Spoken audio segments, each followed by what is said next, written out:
Pension اصطلاحات retirement کی عمر 62 سال کرنے کی تجویز۔ مراعات میں 30% کمی سے سرکاری ملازمین کا مورال گرے گا، جلد ریٹائرمنٹ پر جرمانہ نہیں لگانا چاہیے اسٹیبلشمنٹ ڈویژن۔ کمیوٹیشن فارمولہ 35 اور 65% سے 25 اور 75% کر دیا جائے گا۔ پنشن میں 10% سے زائد اضافہ نہیں ہوگا۔ نگران حکومت نے پے اینڈ پنشن کمیٹی کی رپورٹ کی روشنی میں پنشن اصطلاحات کا فیصلہ کر لیا ہے۔ نجی ٹی وی کے مطابق نئے اصطلاحات کے تحت وفاقی حکومت کے ملازمین ریٹائرمنٹ سے قبل سروس کے آخری 36 ماہ کے دوران حاصل قابل مراعات کے 70% کی بنیاد پر مجموعی پنشن کے حقدار ہوں گے۔ اسٹیبلشمنٹ ڈویژن نے موقف اختیار کیا ہے کہ اس فیصلے سے ان ملازمین میں تشویش پیدا ہوگی جو سروس کے آخری سال میں ریٹائرمنٹ ہوتے ہیں۔ نئے اصطلاحات کے تحت قبل از وقت ریٹائرمنٹ کی حوصلہ شکنی کے لیے جلد ریٹائرمنٹ پر 3 سے 10% تک جرمانہ عائد کیا جا سکے گا۔ اسٹیبلشمنٹ ڈویژن کے مطابق بعض ملازمین کی جلد ریٹائرمنٹ کی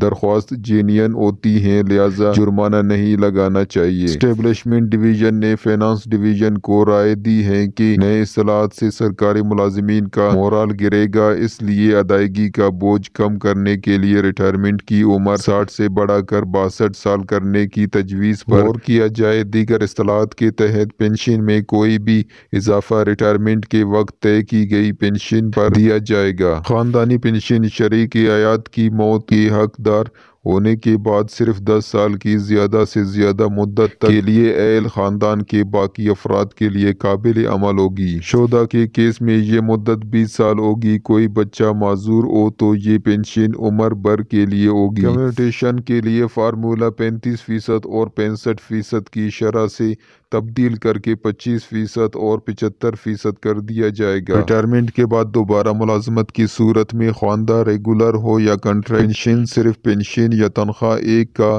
حقدار ہوگا۔ مزید سرکاری ملازمین کے متعلق ویڈیوز دیکھنے کے لیے ہمارے چینل کو سبسکرائب کریں۔